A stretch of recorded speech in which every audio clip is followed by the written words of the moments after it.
Coba deh, pernah nggak sih kamu berhenti sejenak dan bener-bener nanya, siapa sih aku ini sebenarnya di balik semua pikiran yang rame banget di kepala? Nah, di sini kita bakal memulai sebuah perjalanan bareng-bareng buat cari jawabannya. Kita akan coba bedain mana suara di kepala kita dan mana diri kita yang sejati. Oke, yuk kita langsung aja ke pertanyaan utamanya. Siapa kamu sebenarnya? Mungkin yang kepikiran langsung, oh saya ini seorang insinyur, atau saya kan seorang ibu, atau mungkin saya orang yang punya keyakinan X. Tapi apa benar label-label itu tuh kamu? Atau jangan-jangan ada sesuatu yang jauh lebih dalam, sesuatu yang nggak pernah berubah di balik itu semua? Untuk nemuin jawabannya, kita harus mulai dengan bongkar satu asumsi paling dasar yang hampir kita semua pegang. Seringnya sih tanpa sadar. Ini nih, keyakinan tersembunyi yang sebenarnya ngebentuk hampir seluruh pengalaman hidup kita. Keyakinannya itu, ini dia. Aku adalah pikiranku. Kita tuh percaya banget kalau suara di kepala kita yang non-stop nganalisis, khawatir, ngejudge, itulah diri kita. Kita mengidentifikasi diri kita 100% sama obrolan internal yang gak pernah berhenti itu. Oke, sekarang gimana kalau asumsi ini kita uji? Daripada kita terlibat sama pikiran-pikiran kita, gimana kalau kita coba mundur selangkah dan cuma jadi penonton?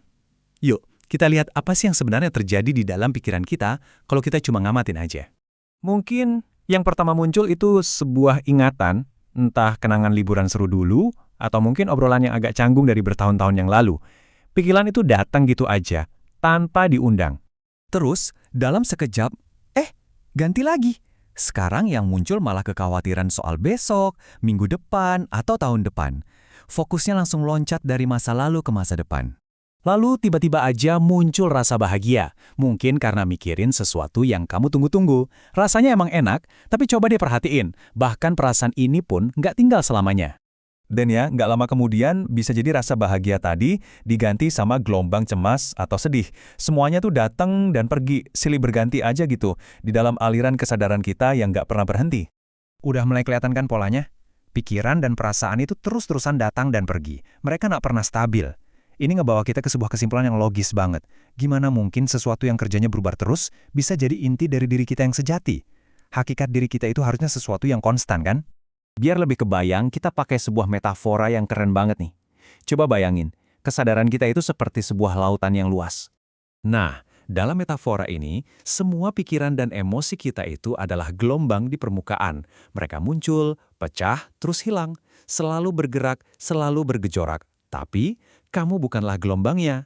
Kamu itu lautannya. Kedalaman yang luas dan tenang di bawah sana, yang selalu ada, nggak terpengaruh sama badai apapun di permukaan.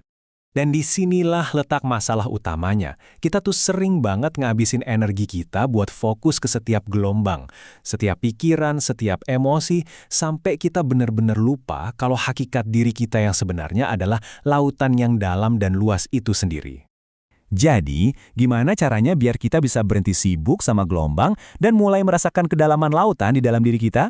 Kuncinya adalah dengan mengubah cara pandang, dari pemain yang kebawa arus pikiran menjadi penonton yang hanya menyaksikan. Inilah yang disebut kesadaran saksi. Ini tuh kemampuan buat ngamatin pengalaman batin kamu, pikiran cemas, perasaan senang, kayak kamu lagi ngamatin awan yang lewat di langit. Kamu sadar ada awan, tapi kamu tahu kamu bukan awan itu. Kamu adalah langit yang luas tempat awan-awan itu muncul dan menghilang. Prosesnya kedengeran simpel banget, tapi dampaknya luar biasa. Gini nih, langkah pertama, sebuah pikiran muncul. Langkah kedua, kamu cuma sadari aja pikiran itu. Nggak usah dijudge. Cuma, ada pikiran tentang kerjaan. Langkah ketiga, pikiran itu pergi dengan sendirinya. Dan langkah keempat, kamu juga menyadari saat pikiran itu pergi. Udah, gitu aja. Terus, hasilnya apa? Kebebasan. Kamu jadi sadar kalau kamu tuh nggak harus jadi budak dari setiap pikiran acak yang muncul di kepala. Kamu menemukan sebuah ruang yang tenang di dalam diri, sebuah tempat damai yang selalu ada, bahkan di saat pikiran kamu lagi kacau banget.